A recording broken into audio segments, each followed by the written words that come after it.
A ideia da gente estar se reunindo aqui surgiu no início do ano, quando a gente veio e aí trouxe a coisa da medicina chinesa, que é uma medicina enraizada na natureza, que é uma medicina simples, eficiente, e que lida com aquilo que a gente é, assim, essa qualidade essencial do homem como um ser energético. E aí veio essa inspiração da gente estar falando de uma escola de cura. Embora seja uma palavra que a gente, principalmente nas universidades, né, não gosta de falar, né, curar, o que é curar, né? Que cura é essa, né? A gente sabe que essa condição de curador, essa condição de cuidador, eu gosto de acreditar que é uma condição essencial do homem, que todos somos convocados, né? Principalmente no momento que a gente está, né? Assim, a humanidade está atravessando. Há pouco tempo estava falando sobre isso, assim, né? A gente está com uma pessoa sentada num galho, serrando o próprio galho, assim, né? Sem perceber em termos planetários, né? O que está acontecendo com o planeta, Então, nesse sentido, a humanidade precisa se converter num curador no sentido de um transformador dessa condição, né? Em que estamos todos assim normóticos, né? Que é a patologia da normalidade, né? Nosso modo de existir em termos planetários é uma ameaça para a nossa existência. E aí tem um filósofo alemão que resgata uma história muito interessante sobre por que ele diz que o cuidado é a condição essencial do homem. Então Heidegger traz uma história dos contadores de história romanos, que ele falava assim, que veio um deus chamava Cura, de onde vem essa palavra, que pegou o barro, esse barro assim, e fez um bonequinho. E aí Zeus estava passando e falou: poxa, que bonequinho bonito você fez, eu vou dar um sopro para ele, vou dar uma alma para ele. E o bonequinho começou a se mexer, tá? E aí Cura ficou então discutindo com Zeus quem ia dar o nome ao bonequinho, se ele ia se chamar Zeus, ou o céu, ou se ele ia se chamar Cura. E apareceu a Terra e falou: não, peraí, quem deu o barro fui eu, então o bonequinho vai se chamar Terra. E aí eles estavam nesse impasse e decidiram chamar o tempo, o avô, o Cronos, o Saturno. E aí a solução que o Saturno deu foi: bom, já que quem deu a Terra foi Gaia, então quando o bonequinho morrer, a Terra volta para a Terra. Já que quem deu o espírito foi o céu, foi Zeus, então quando o bonequinho morrer, o espírito volta para o céu. Mas enquanto ele estiver na Terra, enquanto ele estiver existindo, ele vai se chamar Cura. O que isso nos ensina? Assim, que essa condição de cuidador, né, é muito da nossa condição essencial, né? A tradição de medicina chinesa que a gente estuda fala do sanador, dessa condição de cuidado com as coisas, né? Seja com onde a gente vai sentar, com as coisas ao redor. O ser humano é o único que está em relação com as coisas como um cuidador, né? O mestre Eckhart dizia que o homem é um sacerdote da criação, né? É um jardineiro da existência. Ele está nessa posição de cuidar do outro, da terra, e ele estabelece essa relação de cuidado com tudo. Por isso é essa escola de cura, né? De resgatar essa condição essencial de cuidadores. E a visão do homem na medicina chinesa, ela é muito generosa, né? Porque a gente traz, né, às vezes um recorte muito restritivo do que é um ser humano, né? Numa antropologia médica ocidental, na maior parte das vezes, a gente é um conjunto de reflexos condicionados, né? A gente aprende alguns cacoetes e são umas células aí organizadas ao acaso, numa lei aí de evolução das espécies e perdida no espaço em algum lugar do universo sem sentido, né? Isso traz muito sofrimento, né? A gente perde nosso lugar. E na medicina chinesa tem um texto clássico chamado Tao Te Ching, que dizia que tem uma força incomensurável no universo e que eu não sei dar um nome a ele. E por eu não saber, eu chamo de Tao. É a primeira frase do Tao Te Ching, que é um tratado que diz sobre o Tao, que é o sentido. O Tinha ontem ensinava que o índio Funhô, quando diz eu te amo, diz assim, eu quero dar um sentido à sua vida. Certinho. E isso me tocou profundamente. Eu falei, poxa, isso é muito legal, né? A tradução literal seria essa, assim.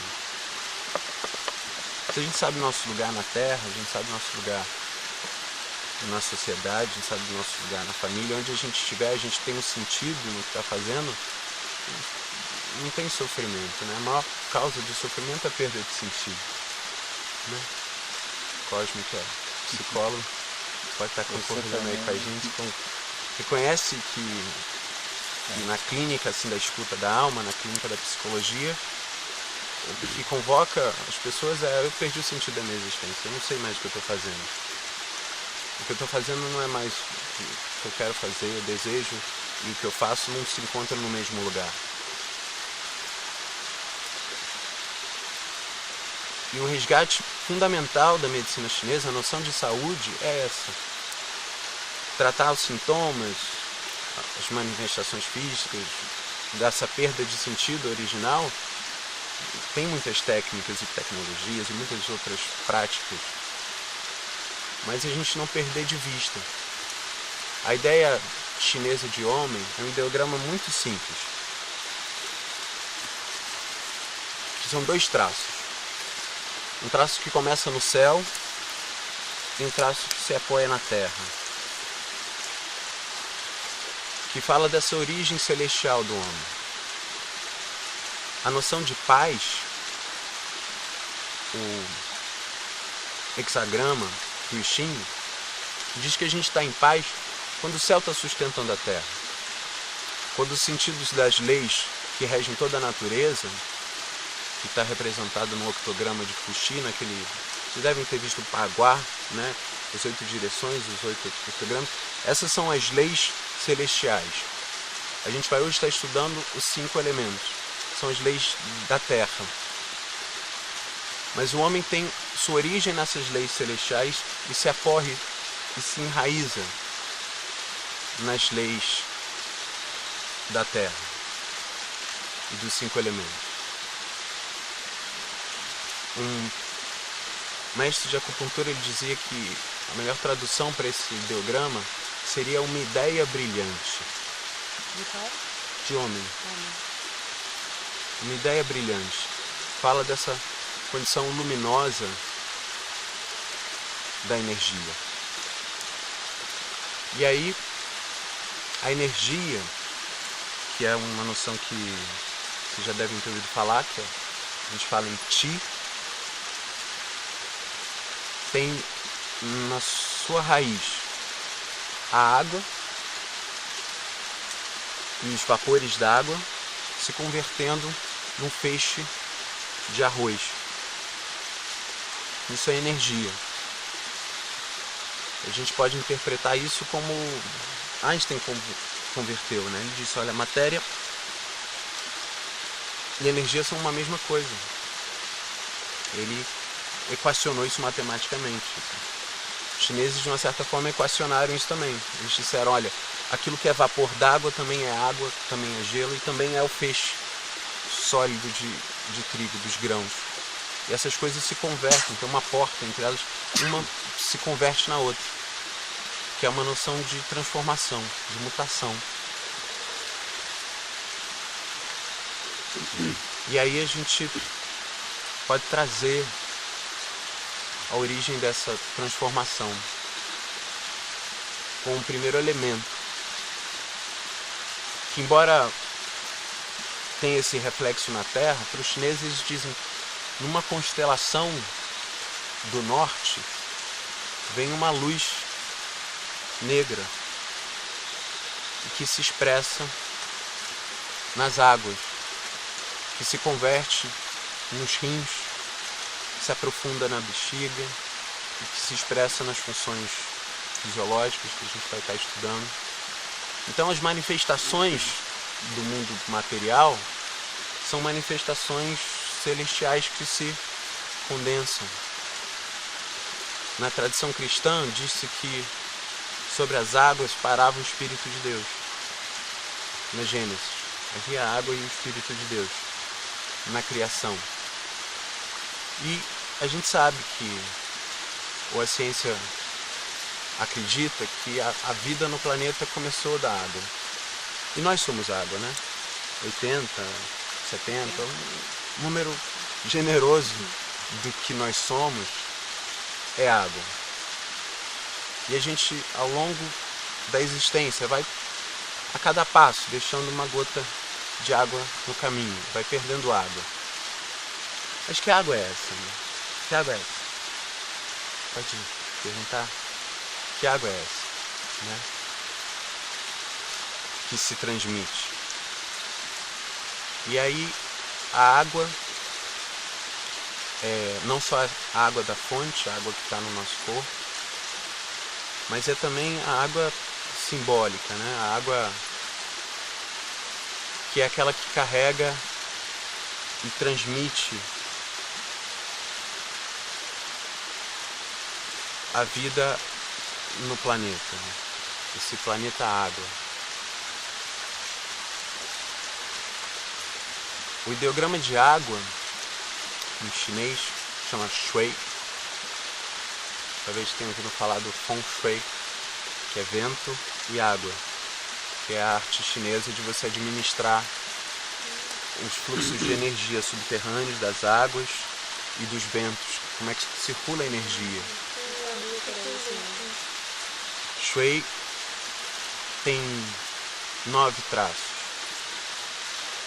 Depois a gente traço. A gente acrescenta mais um, se converte num outro ideograma, que é o primeiro que se estudava nas escolas tradicionais, que é o ideograma do eterno. Então a água fala dessa condição de eternidade. A gente transmite na semente, e nos 9 meses de gestação a gente vive na água. E essa água não é uma água qualquer, porque é uma qualidade da água. Por isso esse veículo universal. É também registrar uma memória. Né? A gente tem aí os rebédios florais, eles são o contato e a memória que fica do contato das flores na água. Tem um filme recente aí, o Quem Somos Nós, que resgata aquele pesquisa dos japoneses que fizeram com a capacidade da água de registrar o pensamento, as emoções. Receptiva, né? Ela é muito receptiva. Isso. O mal, o bem, Ela acolhe. ambiente, música, Isso. todo tipo de emoção e de sonoridade em volta, né? Isso. Como isso influencia as moléculas, né? Ela se As organiza, ela organelas, né? Que, registra essa memória. e como a gente A mede gente é tudo 80% de água, esse estudo vem revertendo para nós, né? Pensamentos, atitudes, como isso mexe com as nossas águas, né? É verdade. Que água é essa que a gente está alimentando dentro das vezes? Isso. Com raiva, com ódio. É. E é um pouco disso que a gente vem investigar aqui. Como é que está a nossa água? Como é que está a água dentro de nós? essa qualidade do eterno que se transmitiu, que a gente herdou do pai e da mãe, que os chineses vão aprofundar esse estudo. No reino da água, a gente vai receber as energias hereditárias dos nossos ancestrais, que vão ficar depositados no órgão associado ao reino da água, que é o rim. O rim vai ter uma função muito importante, porque essa energia essencial, Jing, que eles vão chamar, ela tem uma qualidade energética que é aquilo que nos foi passado e que a gente não pode repor. Gastar a nossa energia essencial é diminuir a nossa possibilidade de continuar existindo, porque a gente vem com uma quantidade para cuidar. A gente tem ali uma água pura, essa é a energia mais pura que se transmitiu, que é a energia que se une com a energia espiritual Shen, que a gente vai falar mais tarde, que fica no coração, e que dá essa nossa condição na existência, que é a união da energia espiritual com a energia ancestral, com a possibilidade desse veículo que a água nos dá. E por conta dessa preservação da vida, a gente vai ter uma emoção que é o medo, que pode servir para muitas coisas, para preservar a vida, olha, para sobrevivência, para cuidar disso que é o essencial da água. Mas se o medo estiver desequilibrado, e aí tem até a função lá das suprarrenais, da adrenalina, acaba ferindo o rim e as outras funções. Né? À toa que a gente vai ampliando essas analogias, né? Quem aqui já se mijou de medo, né? Nessa experiência, né? de não controlar as águas, né? Então, que o rim e bexiga vão formar essa expressão física e que se aprofunda também, porque os ossos também são a expressão da água, que é a única coisa que permanece. A gente devolve para a terra, mas os ossos, que é essa condição do eterno, ficam lá. A gente vive aí descobrindo ossos, dinossauros. É a essência mesmo, É a então essência. que a medula é a essência, a medula que produz o osso, assim, que é um líquido, né? A medula.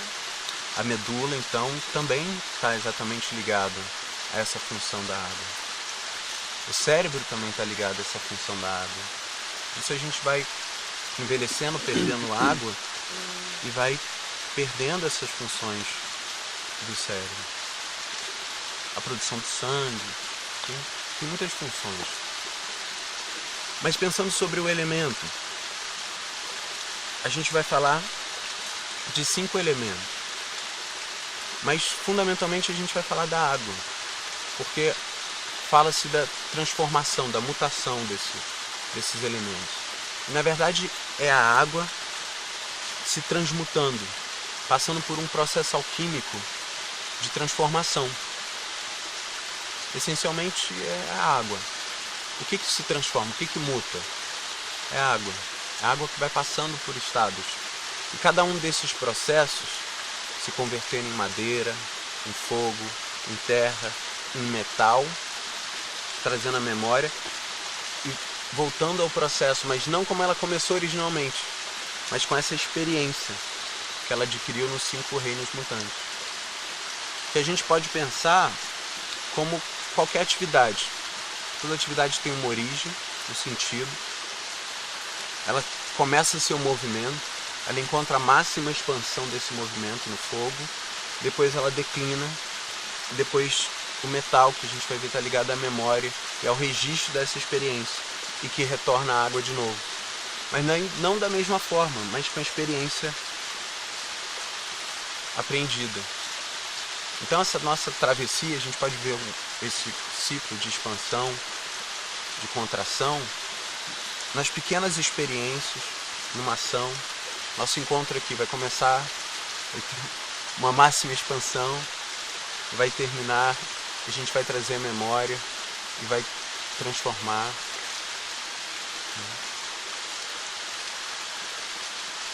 A água, então,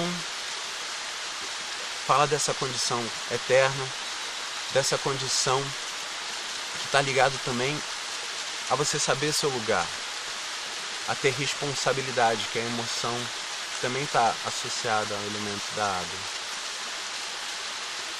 Você ter força de vontade também está ligado ao elemento da água. Se você está com a sua energia e seu sentido bem colocado, se você está cumprindo o que os chineses chamavam de seu desígnio celestial, que é para cada um. Né? Você não pode dizer para outro, olha, vai ser bom para você ir por esse ou aquele caminho.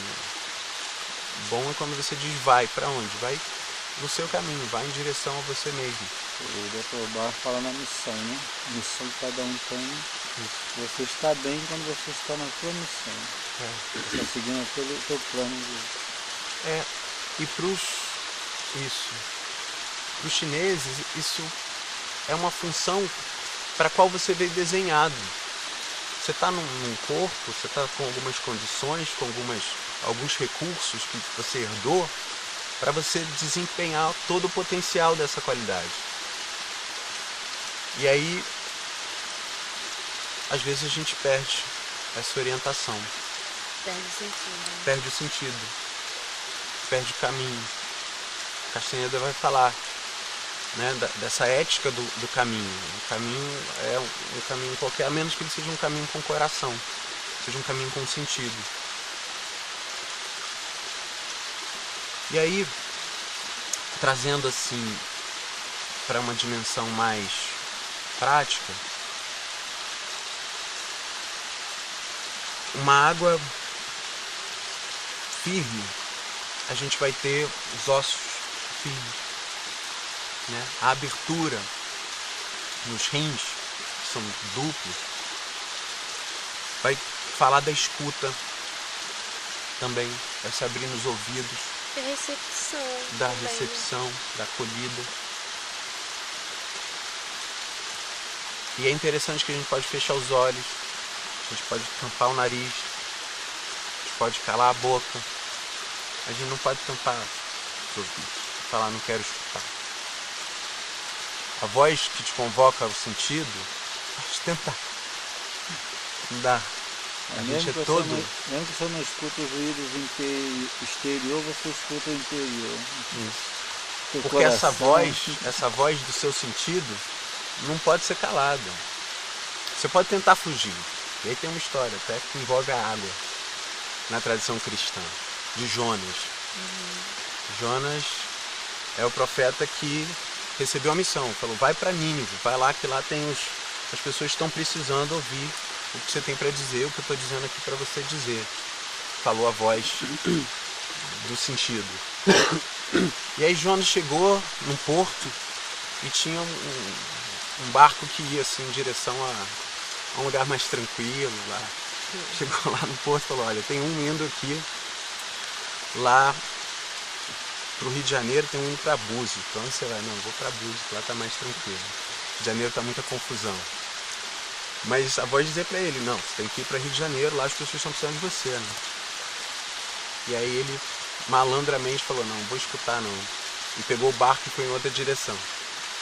E aí veio a tempestade, né?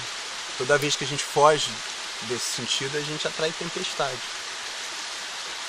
E aí, quando Jonas acordou, no meio da tempestade, os marinheiros não sabiam o que fazer. Jonas falou, eu sou a contradição, eu estou fugindo ao meu sentido, eu estou fugindo do meu caminho. E aí os marinheiros falaram, não, peraí, vamos ver.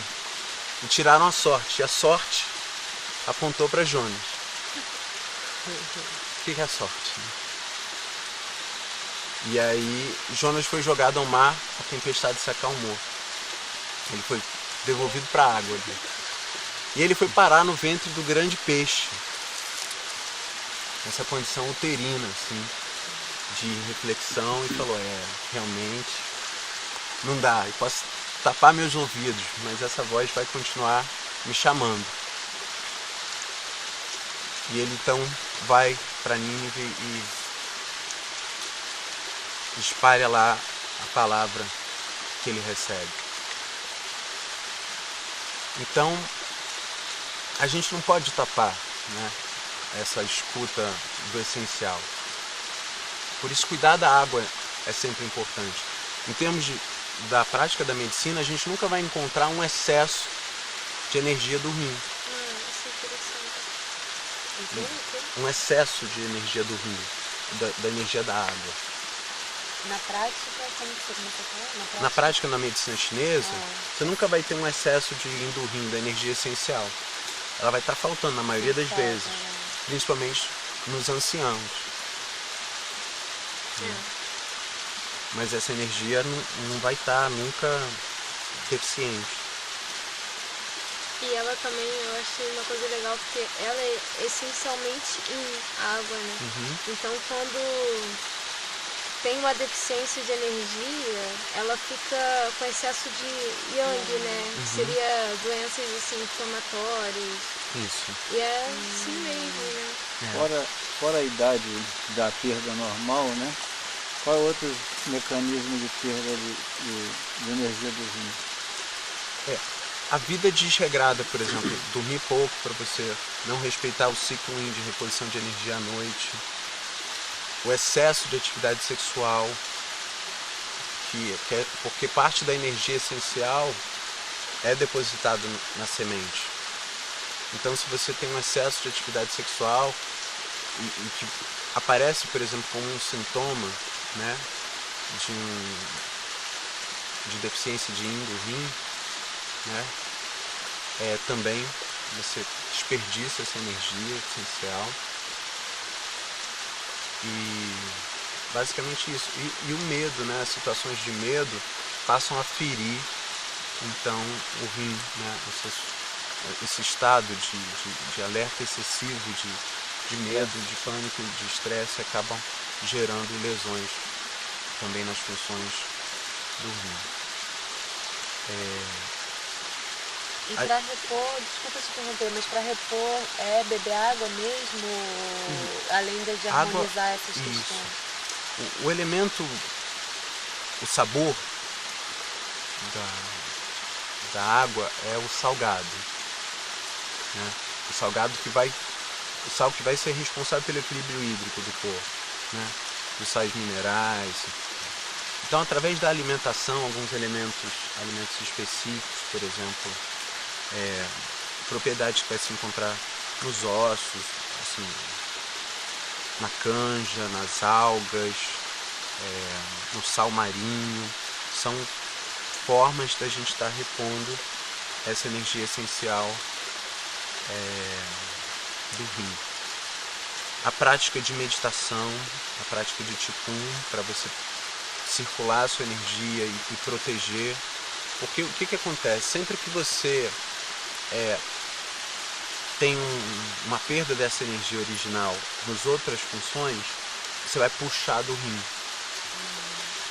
Então você acaba gerando. Então a melhor maneira de preservar essa energia é preservar todas as outras funções em equilíbrio. Né? Por isso que o Neijing, que é o tratado interno, que é o livro clássico, é o livro de medicina mais antigo do mundo, ele começa com uma frase em que o imperador pergunta para o médico da corte, o Kipá, o imperador amarelo. Ele diz por que o homem, na alta antiguidade, essa alta antiguidade essa noção não está datada, né? Vivia mais de 100 anos com saúde, com capacidade de reprodução, e com alegria e morria bem. E ele responde porque vivia de acordo com tal. Então as enfermidades urinárias, ósseas, o primeiro sinal de deficiência de rim é a dor lombar na região. Toda essa região fica aqui associada aos rins, né? Essa coisa das lombalgias, ciático e outros estão fatalmente associados ao meridiano de rim e bexiga. E o rim guarda também, como tudo na medicina chinesa, é um elemento ígneo, né? Assim, a medicina chinesa se baseia também num princípio muito antigo de yin e yang. A gente vai estar vendo mais, mas a iconografia, o ideograma fala de yang como uma montanha iluminada pelo sol. Tem o sol, tem uma montanha. E o yin, hoje, na ideografia nova, é uma lua mesmo, e uma montanha, na escrita simplificada, mas antigamente era parte da sombra, parte não iluminada, né? Que é essa dimensão solar e lunar, essa dimensão expansiva e de contração. O yin é fundamentalmente a expressão da contração, mas ele traz em si também um fogo, que chama-se Mingmen, chama portal, porta do destino, né? Portal da vitalidade, tem várias traduções, que é uma energia ígnea que a gente trabalha nos processos de alquimia. Por exemplo, talvez você já tenha ouvido falar do Tantien inferior, que é o campo de Sinabre, que é esse ponto a 4 dedos abaixo do umbigo, desse centro de concentração de energia e de transformação de energia, que todos os praticantes de meditação conhecem, né? É o Hara, né? Que é esse centro que se assenta na tradição chinesa, um pequeno infante, assim, que se cria, que essa consciência celestial e que eles consideram imortal, que é cultivada através dessas práticas alquímicas. A água, então, vai se expressar, por exemplo, na cor da face, com sua cor negra, né? Olheiras profundas, né? A gente ficou sem dormir, a energia do rim ficou debilitada, aparecem as marcas das olheiras escuras, né? Pretas no rosto. A qualidade do cabelo também vai ficar preservada na energia do rim. Os dentes também associados ao rim. A função das águas também associadas aí ao rim, né? A pupila também associada ao rim. Interessante, tem um ponto de rim na orelha. A gente sabe se a gente acertou ele quando a pupila dilata. É muito interessante. A gente bota a sementinha assim, aí você fica vendo a pupila, se a pupila dilatou, você encontrou o ponto do rim. Então essas associações são muito, muito amplas, assim, né? Eu queria propor pra gente, a gente vai falar um pouquinho mais e tal, mas pra gente fazer uma pausa, para aproveitar essa água aqui e pra gente meditar na nossa água. E o rim, ele separa, então o rim ele tem essa função fisiológica, ele separa a água boa, né, a água limpa, que vai nutrir todo o corpo, né, a água vai participar de todas as funções do corpo, né, de tudo, a água participa, e a água com toxina o rim elimina. Por isso que a gente tem que estar bebendo água toda hora, pra gente estar mantendo o nosso organismo limpo, né? Ele dá uma base pra gente, assim, ele sustenta a gente, assim, num equilíbrio, numa harmonia. Por isso que tem que beber água toda hora, né? É importante, sim, você tá se nutrindo pra poder estar limpando, porque toda hora você também tá sujando de alguma forma. Um diagnóstico importante, né? Assim, a qualidade da urina, por exemplo, vai estar falando de como o rim está funcionando, né? Se a urina está mais escura, está muito amarela e tal, mais clarinha, o ideal é ela tá mais clarinha, né? E aí, saúde e plenitude. Eu fiquei em dúvida em relação à questão da saúde da mulher, porque tá tudo ali também junto, né? Os ovários, o útero. Isso é um dado super importante, porque todo o processo de fertilização, de criação da vida, de desenvolvimento, de maturação, é regulado pelo rim. A questão da maturidade, a questão do desenvolvimento da criança, tudo é regulado pelo rim. E também a questão da gestação. Saúde e plenitude. O frio, que é a energia da água, às vezes nos invade.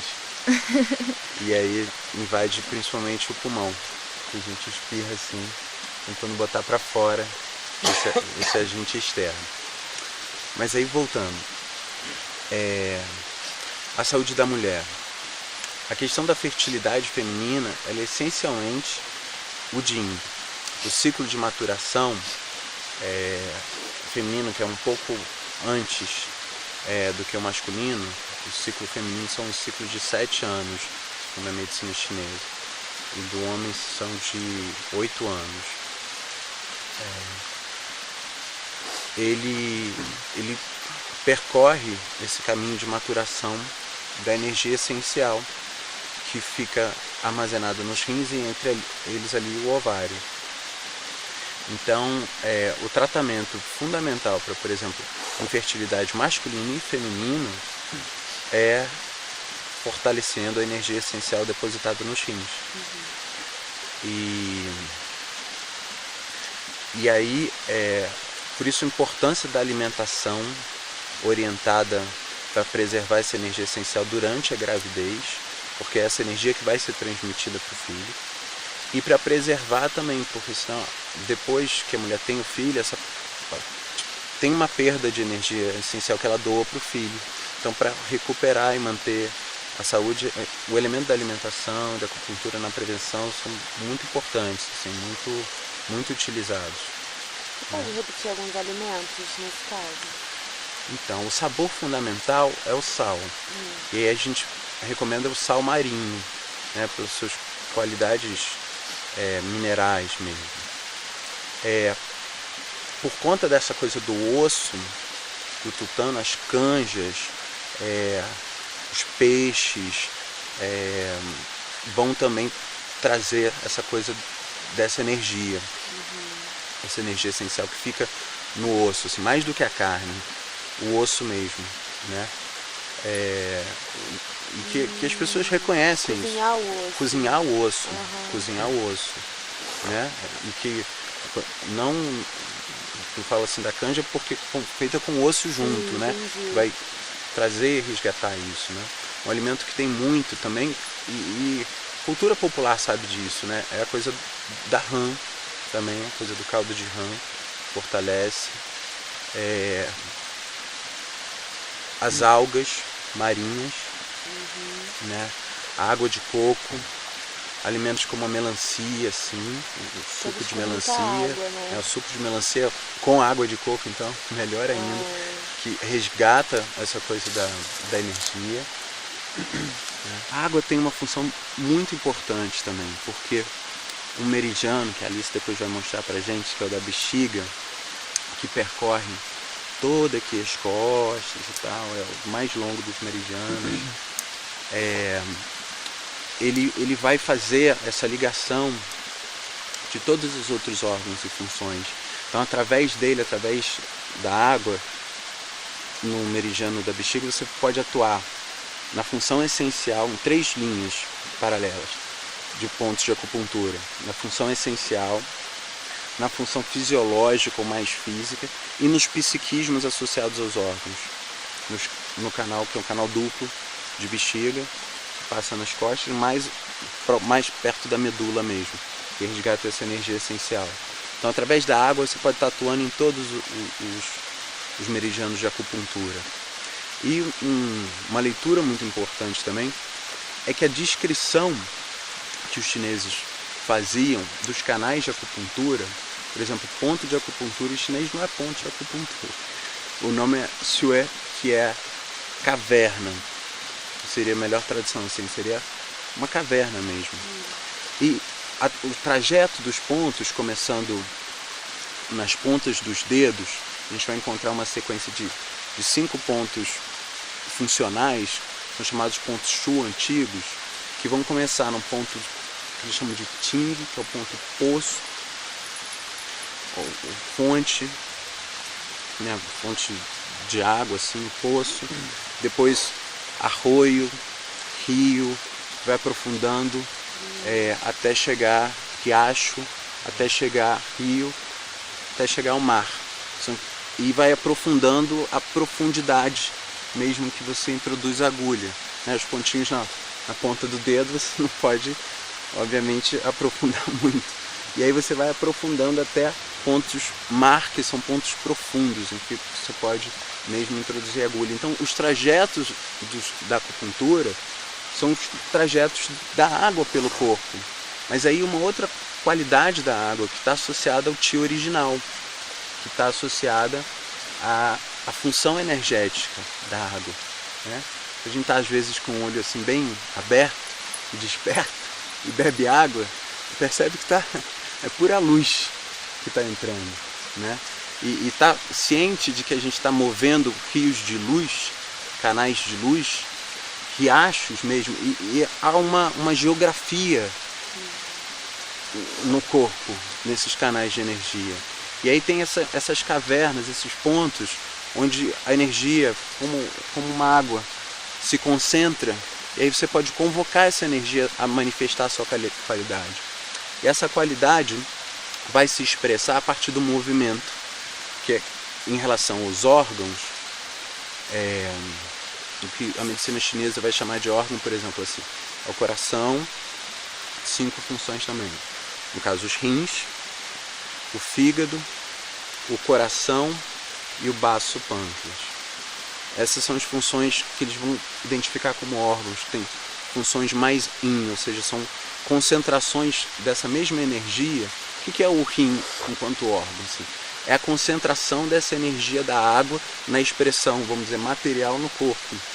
Mas ela, antes de se materializar ali, ela se expressa em uma série de qualidades na natureza que ali estão albergadas e protegidas e concentradas. O Yin quer dizer esse movimento de contração, né? E Yang o movimento de expansão. E eu queria ler um trecho do Tao Te Ching, que fala da água. Diz assim: a bondade superior é como a água.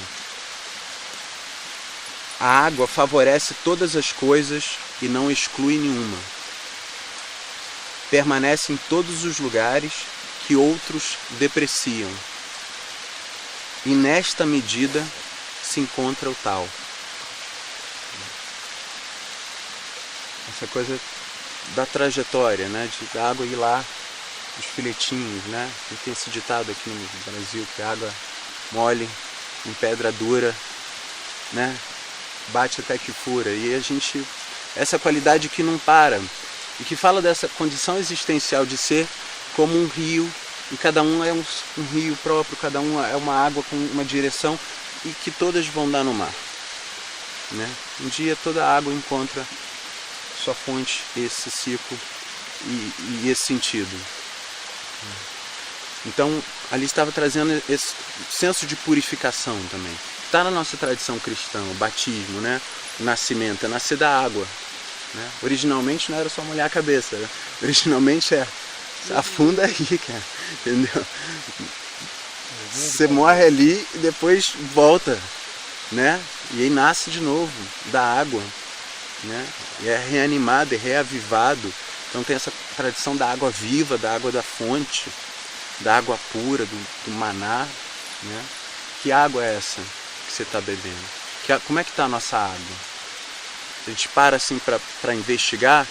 O Jung fazia uma prática muito interessante com os pacientes, que é a prática de visualização ativa. Visualiza a sua água. Sua água pode ser um mar revolto. Sua água pode ser, como os chineses descreviam, a quietude do lago. Sua água pode ser uma geleira firme lá, com muita água ainda para descer, né? Pode ser um filete de água ali que está precisando ser alimentado no metal que a gente vai ver, que é a mãe da água, né?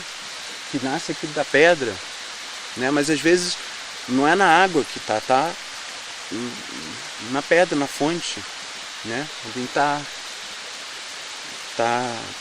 buscando mineral, e a gente vai ver ao longo do dia, vamos passar pelos 5 elementos, como é que essas coisas se relacionam. Mas investigar, eu considero esse um grande método de diagnóstico, assim. Você parar e se perguntar, como é que está a minha água? Às vezes a sua água é uma água vulcânica, daquelas bacias lá, com enxofre que está do lado de um vulcão, e cada um tem sua qualidade de água. E resgatar e reconhecer essa água e ver se ela está de acordo com os seus outros elementos, né? Que cada um tem sua qualidade. Ela está ligada na música Pentateuco, a 5ª nota, né? E a voz de quem está com a água assim proeminente, em desequilíbrio, é um gemido. E a gente conhece pessoas assim que falam gemendo, né? E é um ponto para a gente escutar também, né? As pessoas idosas que às vezes estão falando e parece que estão gemendo, que estão com a água ali falando, e às vezes não precisa estar tão idosa, né?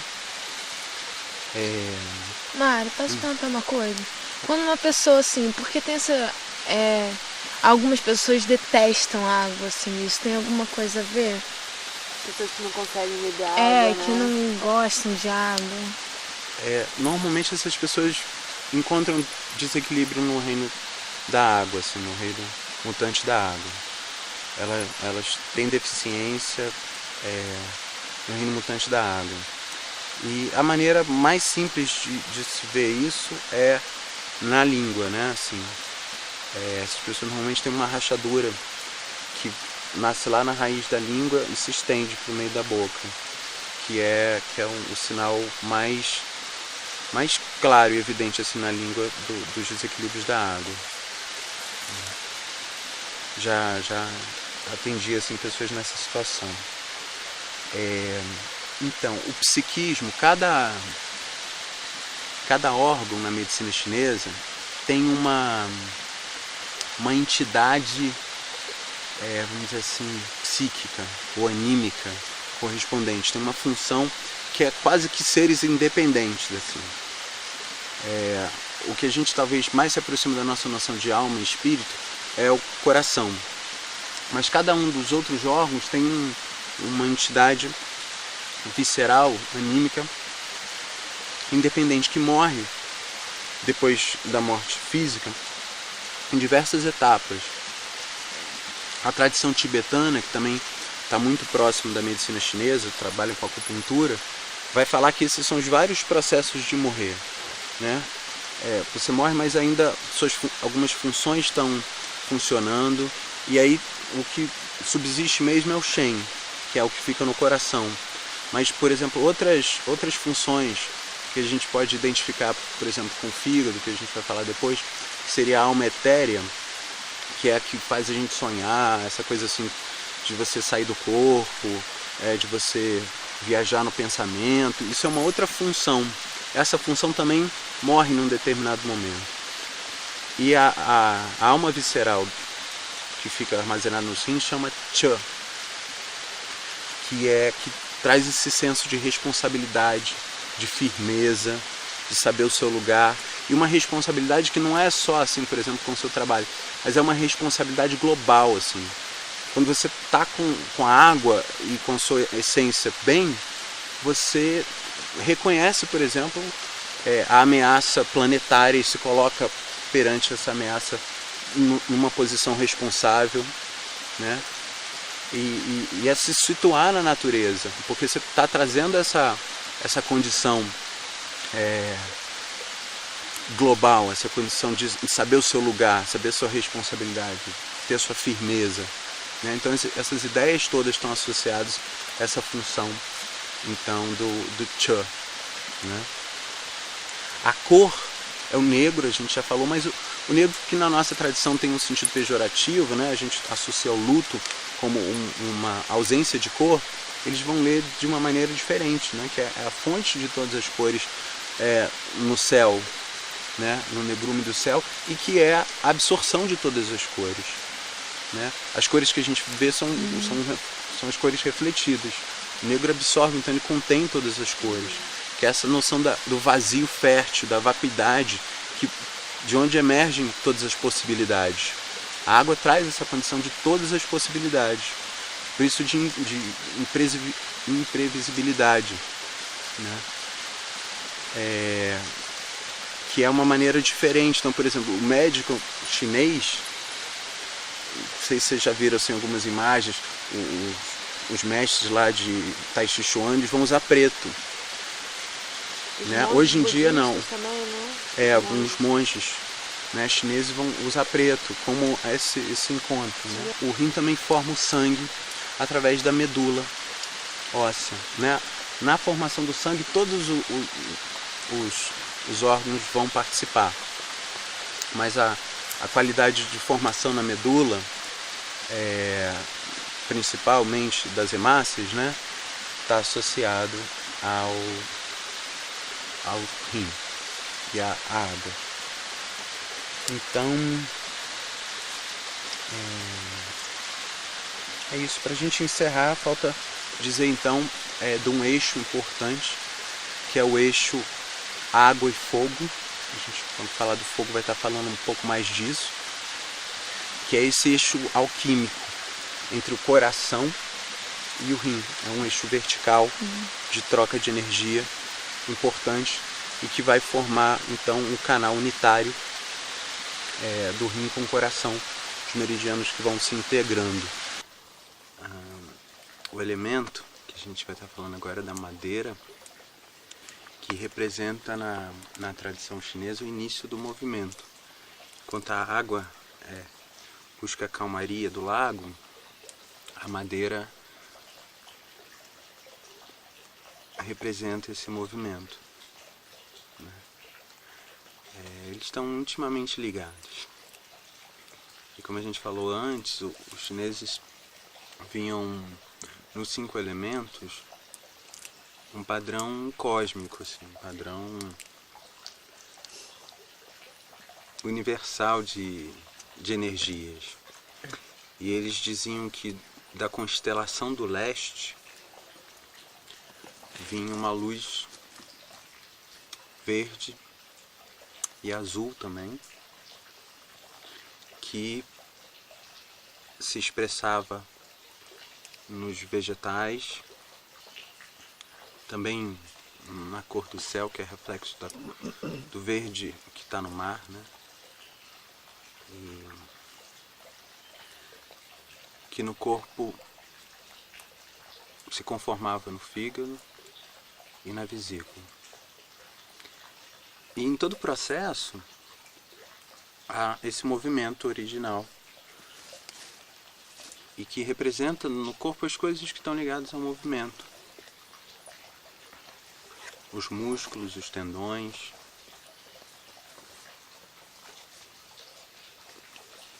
e essa verticalidade e a flexibilidade dos vegetais. Né? A gente vê aqui várias plantinhas brotando, né? Essa vida que se expressa aí nos vegetais e também na água. E o Gustavo estava falando de como é que a gente guarda a água na bananeira, né? Isso é verdade, a água então percorre os vegetais, né? No deserto, onde não há água, para você encontrar água, você procura lá um oásis onde as plantas estão preservando a água, né? Um cactus está guardando a água, né? Então, nada mais é do que uma transformação energética da mesma água, que se converte em madeira, e no corpo também.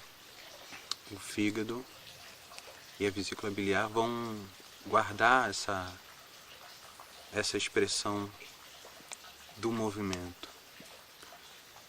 Na medicina chinesa, o fígado está relacionado a um general. A gente vai ver que o coração, ele é um imperador. E o fígado é um general, está ligado à capacidade da gente fazer planejamento para agir. Para a gente imaginar, pensar e agir. Se expressa então nos músculos, que é o que permite a gente estar fazendo os movimentos, e os tendões. Se abre nos olhos, que está o tempo todo em movimento, né? O tempo todo o olho está, é o que mais se movimenta assim, dos nossos sentidos, né? E guarda essa função de ação e de planejamento,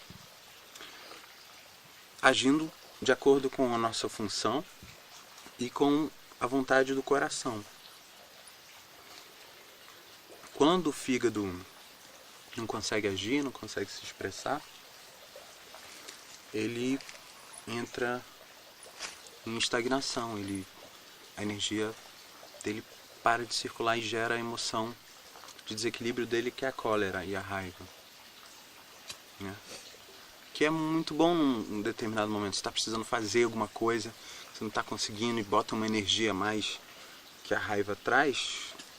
Legal, tem essa função assim, de você se livrar de um obstáculo, né? As pessoas que pesquisam de onde viria a raiva em termos de psicologia evolutiva. Encontra um obstáculo pela frente, você precisa mobilizar um pouco mais de energia ali, você trinca e os dentes, usa seus músculos e mobiliza aquela energia. Mas se ela não está funcionando direito, isso começa a se expressar de outras formas. E como o fígado, esse general, esse movimento, ele é bastante poderoso, ele começa a invadir os outros reinos, assim. Mas como é que é a nossa madeira, né? A nossa madeira pode estar fraca, ressecada, sem flexibilidade, né? Como é que estão os nossos movimentos? Como é que está essa nossa capacidade de realização, né? Será que tem um monte de coisa que a gente está querendo fazer e não faz? E quanto de frustração isso está gerando, né? Como é que está a nossa capacidade de planejar e agir, né? Porque não adianta ser um bom general estrategista que planeja todas as coisas e não age, né? E essa energia parada, estagnada, gera adoecimento. A gente falava de que a paz, na tradição oriental, é quando o céu está sustentando a terra. Quando as funções do imperador, depois a gente vai ver o coração, estão comandando o general. Quando a gente está estagnado, que é o contrário da paz, a gente podia pensar qual é o contrário da paz? Na nossa mente dual, a gente responde o conflito, a guerra. Na tradição oriental é estagnação. Porque você pode estar em ação, ou mesmo no conflito para resolver alguma coisa, e o fígado tem essa função, o gan, em chinês. E ele traz então essa firmeza, essa ação e a generosidade, que também é a expressão do fígado. Se você está agindo bem, se a sua energia está fluindo bem, você é capaz de ser muito generoso e doador. Mas se a sua energia não está fluindo, essa capacidade de decisão e de ação vira a dúvida. E aí as pessoas que estão muito em dúvida e não conseguem agir, sofrendo por causa da dúvida, estão com a função da vesícula desorientada. É muito comum. O que soprou aí é a energia do fígado, né? Que é o vento, que é a energia celestial, que é capaz de conduzir. Nele, ele se anunciou, né? Você não falou nele, ele veio aqui veio reclamar. Então, o vento que faz esse som aí percorrendo as matas, né? O bambu. Pedi depois pro Gustavo puder pegar a flautinha de bambu lá, para mostrar esse vento que percorre a madeira e traz esse som, né? O som da madeira é o grito. A pessoa, quando está muito agitada, com um ataque de fígado, ela fala meio gritado e às vezes grita mesmo, né? Fica ali furiosa, gritando. Mas a gente percebe que às vezes a pessoa falando no cotidiano, tem gente que parece estar o tempo todo gritando, né? E esse é um sinal de que esse elemento não está fluindo bem.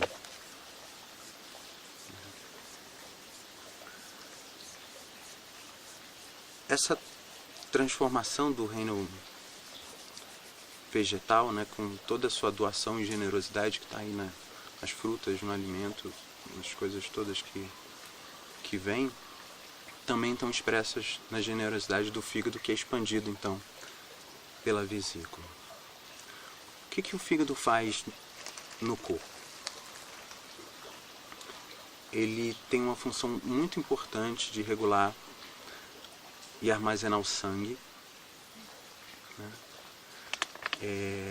As pessoas que têm, por exemplo, muitas câimbras, ou por exemplo essa dormência nas pernas de circulação e tal, estão associadas a algum grau de desequilíbrio do fígado, né?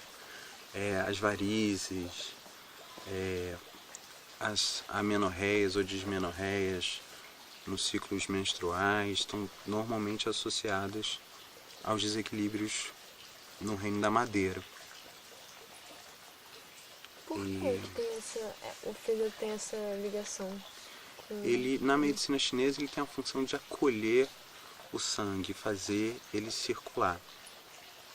O baço tem a função de manter ele dentro dos canais, dos vasos. O baço tem a função de sustentação. Mas quem vai purificar o sangue, né, é o fígado, que vai nesse processo. E durante a noite, os chineses dizem que o sangue fica armazenado no fígado, que comporta Hun, que é a alma imaterial, que é a que assume ou se manifesta durante os sonhos, as visualizações, as visões. Todas essas são funções do fígado que emergem e permite a gente ter clarividências e outras visões dessa alma que pode atravessar os mundos, assim. Chamam de alma imaterial. É o psiquismo, então, do fígado. E aí, cada um de nós tem a sua madeira, né? Como é que é, assim, a nossa madeira?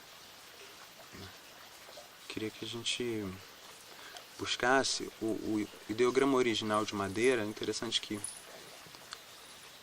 fala dessa dupla raiz, né? De estar enraizado na terra.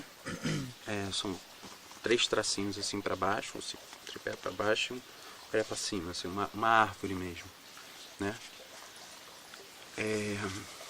Que nos convoca a essa dimensão das nossas raízes, tanto na terra como no céu. O homem como esse duplo enraizamento que a gente falava lá no início da história do cura, assim, que está nessa representação da madeira, da nossa árvore, assim. Ela está representada na tradição de muitas maneiras, né? Como a árvore do centro do paraíso e outras tantas imagens da árvore como direção. Então eu queria propor que a gente lembrasse da água que percorre aí na seiva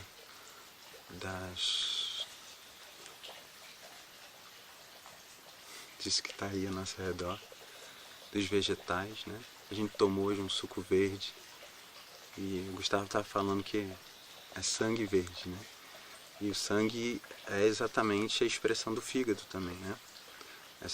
A estagnação do sangue Por exemplo, uma maneira fácil de ver como é que o sangue está fluindo é ver na língua também as veias que ficam na base da língua. Se elas estão muito escuras, o sangue não está fluindo bem. Se elas estão sem sangue, muito clarinhas assim, né? Porque Tá com deficiência. o fígado é o vento, né? E o vento que direciona o sangue. Movimenta todas Aí, as coisas. Se a energia está estagnada, o sangue fica estagnado. Né? Porque depois essa energia muscular vai produzir inclusive o coração, como um músculo. Mas que tem uma função também importante que é abrigar a mente. É a função primordial do coração. E fazer isso sim circular o sangue.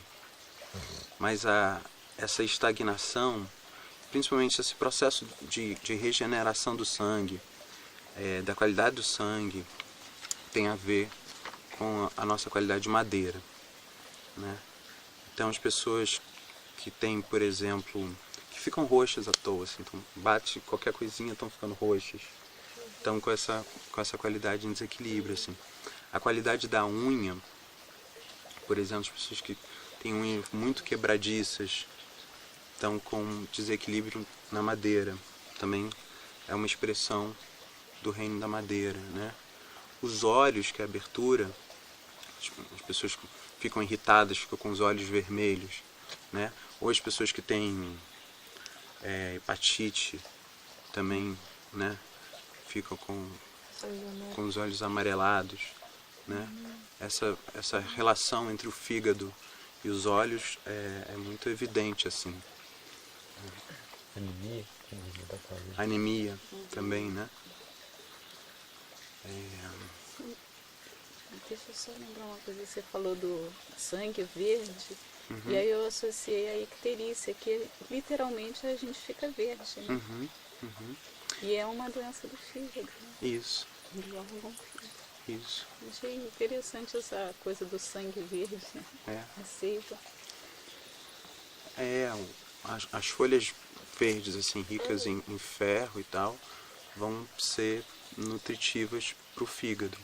Os verdes escuros, principalmente. E o verde que vai aparecer no rosto também, né? Às vezes a gente olha assim para a feição das pessoas, a gente vê que está meio esverdeado mesmo, né? Isso vai estar indicando um desequilíbrio nesse rim da madeira.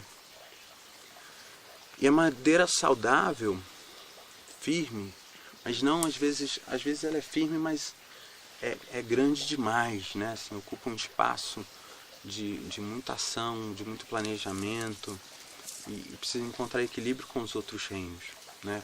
E vai ser regulado depois pelo metal, que corta a madeira, né? A linha aí que a gente usa para fazer a comida, produzir o fogo, que vem esse corte pelo metal.